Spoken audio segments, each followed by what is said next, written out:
Assalamualaikum warahmatullahi wabarakatuh. Kami dari kelompok 1 ingin menjelaskan tentang kinerja PPL, yaitu penyuluh pertanian lapangan. Sebelumnya, perkenalkan anggota kelompok kami, yaitu Uswatun Asana, NIM 01, Dia Ayuni, NIM 04, Ulfa Nurvita, NIM 07, Almasa Safia Budiono, NIM 10, Almaida Tatia, NIM 16, Febri Dia Larasati, NIM 19, Safitri Pupista Lestari, NIM 22, dan Selian Fitri, NIM 25. Di sini saya akan menjelaskan tentang pengertian kinerja PPL. Kinerja penyuluh pertanian merupakan sebuah prestasi kerja yang dicapai seorang penyuluh pertanian berdasarkan tugas pokok dan fungsinya, baik melalui individu maupun organisasi, terutama dalam pembangunan sumber daya manusia, pemindahan teknologi pertanian, dan pengetahuan dan keterampilan metode penyuluhan untuk dapat meningkatkan produktivitas, efisiensi, pendapatan, dan kesejahteraan petani, serta meningkatkan kesadaran dalam pelestarian fungsi lingkungan hidup. Sedangkan penyuluh pertanian lapangan atau PPL merupakan seseorang yang memberikan pembelajaran terhadap petani agar mereka tahu, mau, dan mampu menentukan keputusan dalam menghadapi masalah yang dihadapinya. Materi yang selanjutnya yaitu kinerja penyuluh pertanian lapangan atau PPL. Kinerja penyuluh pertanian lapangan atau PPL menjadi faktor penentu dari keberhasilan suatu program penyuluhan. Kinerja sama artinya dengan performance, di mana performance adalah hasil kerja atau prestasi kerja. Nah, bagi seorang penyuluh pertanian, kinerja merupakan perwujudan diri atas sejauh mana tugas pokoknya dapat dilaksanakan sesuai dengan patokan yang telah ditetapkan. Menurut Mangkunegara dan Prabu pada tahun 2000, kinerja atau prestasi kerja didefinisikan sebagai hasil kerja secara kualitas dan kuantitas yang dicapai oleh seorang pegawai dalam melaksanakan tugasnya sesuai dengan tanggung jawab yang diberikan kepadanya. Kinerja dapat diukur melalui standar kompetensi kerja dan indikator keberhasilan yang dicapai seseorang dalam suatu jabatan atau pekerjaan, yang dalam hal ini adalah penyuluh. Selain itu, strategi yang dapat dilakukan untuk meningkatkan kinerja PPL yaitu yang pertama, memberikan informasi, teknologi, dan inovasi-inovasi terbaru. Yang kedua, meningkatkan intensitas kegiatan penyuluhan. Yang ketiga, peningkatan kompetensi fungsional penyuluh. Yang keempat, peningkatan jenjang karir dan kesejahteraan penyuluh. Dan yang kelima, peningkatan peran organisasi penyuluhan. Baik, selanjutnya saya akan menyampaikan materi mengenai peran penyuluh pertanian lapang. Yang pertama adalah penyuluh sebagai inisiator, di mana seorang penyuluh akan senantiasa selalu memberikan gagasan atau ide-ide baru kepada petani. Yang kedua adalah penyuluh sebagai fasilitator. Peran penyuluh sebagai fasilitator yaitu memberikan fasilitas yang memadai bagi petani dalam memajukan usaha taninya. Fasilitas yang dapat diberikan oleh penyuluh kepada petani yaitu dalam hal kemitraan usaha, permodalan, akses menuju pasar, dan lain-lain. Yang ketiga adalah penyuluh sebagai motivator. Peran penyuluh sebagai motivator yaitu mendorong petani untuk mengikuti kegiatan penyuluhan untuk memajukan usaha taninya, mendorong petani untuk melakukan pengolahan lahan yang baik, penggunaan teknologi yang baik sehingga mampu meningkatkan nilai tambah dan hasil produksi usaha taninya. Yang keempat adalah penyuluh sebagai penghubung. Peran penyuluh sebagai penghubung ini ada penyuluh sebagai penghubung dengan pemerintah dan penyuluh sebagai penghubung dengan peneliti. Peran penyuluh sebagai penghubung dengan pemerintah yaitu penyuluh sebagai penyampai aspirasi masyarakat tani. Contohnya, penyuluh menyampaikan kebijakan dan peraturan-peraturan yang menyangkut kebijakan penyuluhan pertanian di bidang pertanian. Sedangkan penyuluhan sebagai penghubung dengan peneliti yaitu penyuluh senantiasa membawa inovasi baru hasil penelitian untuk memajukan usaha tani. Yang kelima adalah penyuluh sebagai guru. Peran penyuluh sebagai guru yaitu dengan memberikan bimbingan kepada petani dan memberikan pelatihan kepada petani mengenai kegiatan usaha taninya. Yang keenam adalah peran penyuluh sebagai organisator dan dinamisator. Peran penyuluh sebagai organisator dan dinamisator yaitu dengan menumbuhkan dan mengembangkan petani agar mampu berfungsi sebagai kelas belajar mengajar, wahana kerjasama, dan sebagai unit produksi. Yang ketujuh adalah penyuluh sebagai penganalisa. Peran penyuluh sebagai penganalisa yaitu penyuluh dituntut untuk mampu menganalisa permasalahan-permasalahan yang terjadi pada usaha tani, menganalisa kebutuhan usaha tani, dan membuat program penyuluhan pertanian. Yang kedelapan adalah penyuluh sebagai agen perubahan, di mana peran penyuluh sebagai agen perubahan yaitu penyuluh senantiasa harus dapat mempengaruhi sasarannya agar dapat merubah dirinya ke arah kemajuan yang lebih baik. Sehingga dalam hal ini penyuluh berperan sebagai katalis, pembantu memecahkan masalah, membantu proses, dan sebagai sumber penghubung. Baik, di sini saya akan menjelaskan tentang kegiatan penyuluhan pertanian lapangan. Yang pertama yaitu persiapan penyuluhan. Persiapan penyuluhan merupakan bagian penting sebelum pelaksanaan penyuluhan diselenggarakan. Persiapan penyuluhan yang terencana dengan baik akan mempermudah penyuluh pertanian untuk melaksanakan penyuluhan guna mencapai tujuan penyuluhan, yaitu perubahan perilaku, keterampilan, dan pengetahuan petani. Lalu yang kedua yaitu pelaksanaan penyuluhan. Berdasarkan hasil persiapan penyuluhan yang telah dilakukan, seperti tersedianya data potensi wilayah, rencana kegiatan dan kebutuhan kelompok yang sudah tersusun, maka proses penyuluhan siap untuk dilaksanakan. Tanpa persiapan yang baik, pelaksanaan penyuluhan pertanian akan kehilangan arah dan tujuan. Maka di sini ada beberapa metode yang dapat diterapkan oleh penyuluh pertanian agar penyuluhan berjalan efektif dan efisien, yaitu yang pertama tujuan yang ingin dicapai, isi pesan, target sasaran, dan dana yang tersedia. Lalu di sini terdapat evaluasi dan pelaporan. Evaluasi merupakan kegiatan yang tidak terpisahkan dari proses penyuluhan. Evaluasi penyuluhan sangat penting untuk mengukur atau menilai sejauh mana tingkat keberhasilan kegiatan penyuluhan yang telah dilaksanakan. Dalam evaluasi ada beberapa aspek yang perlu diperhatikan, seperti apakah ada perubahan pengetahuan, perilaku, dan sikap petani, bagaimana sarana dan prasarana yang tersedia, sudah tepatkah metode penyuluhan yang digunakan, lalu hasil kegiatan penyuluhan pertanian yang telah dilaksanakan dilaporkan kepada pimpinan selaku penanggung jawab kegiatan penyuluhan sebagai bahan pengambilan keputusan atau kebijakan. Laporan tersebut disampaikan setiap bulan, triwulan, semester, dan tiap tahunnya. Lalu, pengembangan penyuluhan pertanian. Penyuluh pertanian wajib meningkatkan kompetensinya agar menjadi penyuluh pertanian yang profesional. Bentuk pengembangan profesi dapat diwujudkan dalam bentuk karya tulis ilmiah di bidang pertanian, menerjemahkan atau menyadut buku dan bahan-bahan di bidang pertanian, dan memberikan konsultasi di bidang pertanian yang bersifat konsep. Karya tulis ilmiah bagi penyuluh pertanian dapat diambil dari permasalahan yang timbul dalam pelaksanaan penyuluhan di wilayah kerja masing-masing, baik permasalahan sosial, ekonomi, dan teknis pertanian. Materi selanjutnya adalah penilaian kinerja PPL.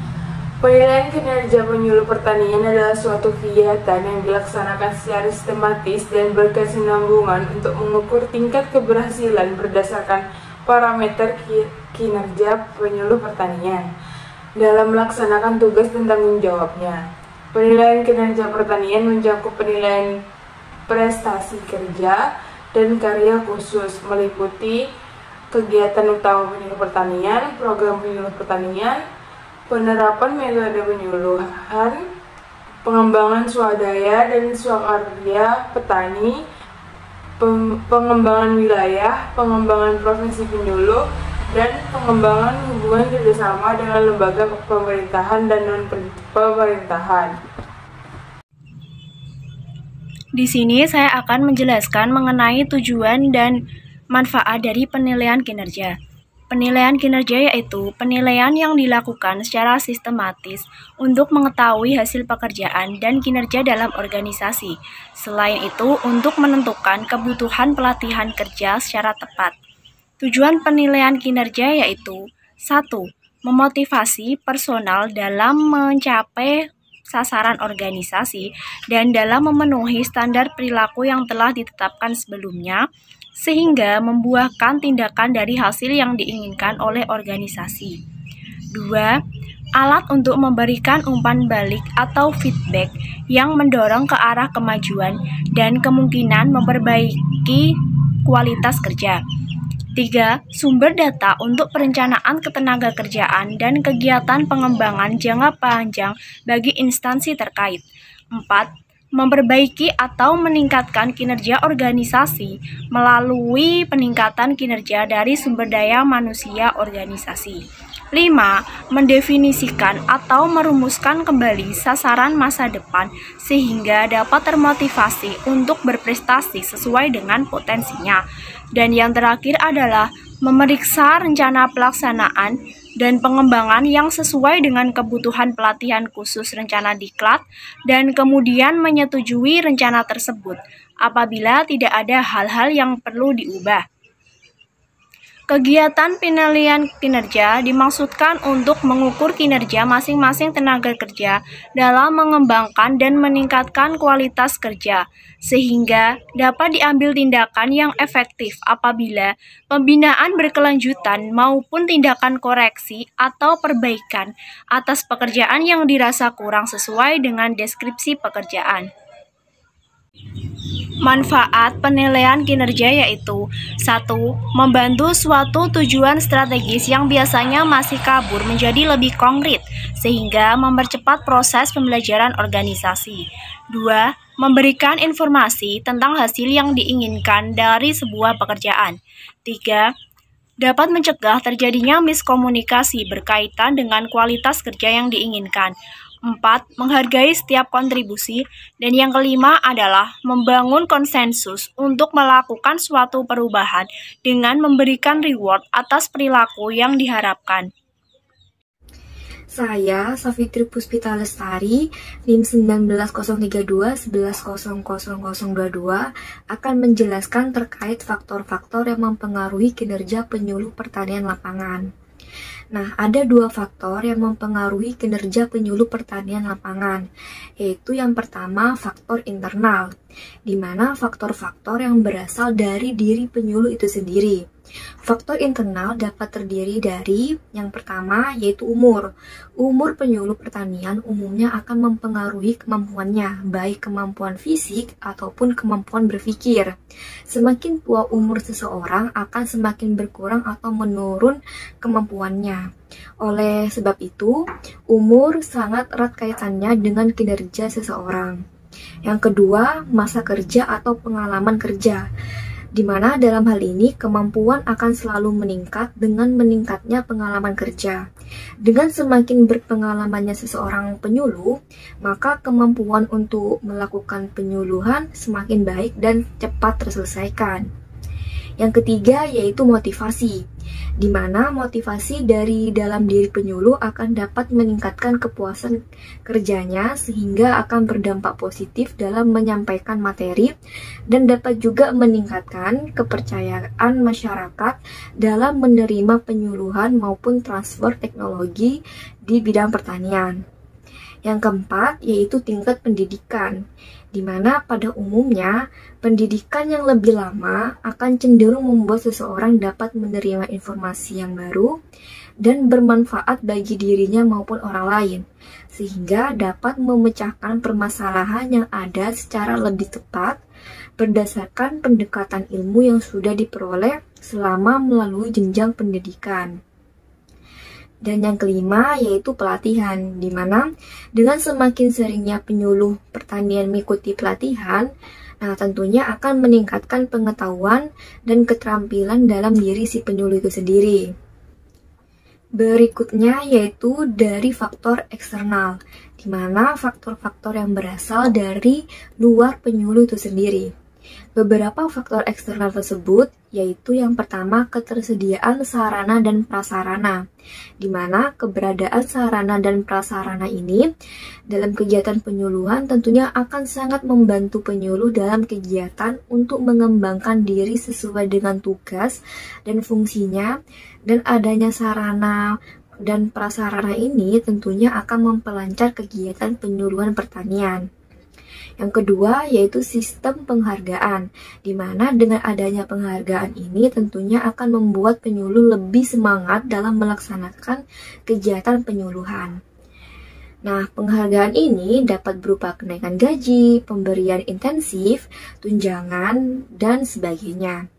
Yang ketiga yaitu jarak wilayah kerja, di mana pada umumnya dengan semakin dekatnya jarak tempat tinggal penyuluh dengan lokasi penyuluhan akan mampu memberikan kemudahan bagi penyuluh dalam menjalankan tugasnya sebagai penyuluh pertanian. Dan hal tersebut akan berpengaruh pada kinerja penyuluh tersebut. Yang keempat yaitu jumlah desa binaan, di mana pada umumnya penyuluh yang memiliki wilayah desa binaan yang lebih dari satu atau memiliki tugas rangkap di kantor akan sulit membagi waktunya untuk mendampingi petani dalam memberikan pengarahan terkait pertanian, dan hal ini tentunya akan berpengaruh pada kinerja penyuluh. Yang kelima yaitu jumlah petani binaan, di mana pada umumnya semakin banyaknya jumlah petani yang dibina akan membuat penyuluh kewalahan dalam memberikan materi penyuluhan secara efektif dan efisien, sehingga sangat mempengaruhi kinerja penyuluh pertanian. Yang keenam yaitu teknologi informasi. Teknologi informasi dan komunikasi dapat dimanfaatkan penyuluh sebagai diseminator informasi dan inovasi pertanian. Kemajuan teknologi ini dapat membantu penyuluh untuk mengakses informasi yang dibutuhkan sebagai penunjang kinerja penyuluh. Dan yang terakhir yaitu partisipasi aktif dari petani, di mana partisipasi petani sebagai sasaran penyuluhan pertanian merupakan faktor yang sangat penting. Partisipasi tersebut dapat berupa menghadiri pertemuan dan mengajukan pertanyaan kepada PPL saat pertemuan penyuluhan. Dengan semakin tingginya tingkat partisipasi, tentunya dapat mempengaruhi kinerja penyuluh pertanian. 1903-211025 akan menjelaskan tentang studi kasus kinerja penyuluh pertanian lapangan terhadap petani jagung di Desa Karangrejo, Kecamatan Loano, Kabupaten Purworejo. Kinerja PPL terhadap petani jagung di Desa Karangrejo, Kecamatan Loano, Kabupaten Purworejo, dari hasil analisis diperoleh bahwa tingkat kinerja PPL terhadap petani jagung yaitu termasuk dalam kategori kinerja yang baik dalam melaksanakan tugas pokok dan fungsinya sebagai seorang PPL.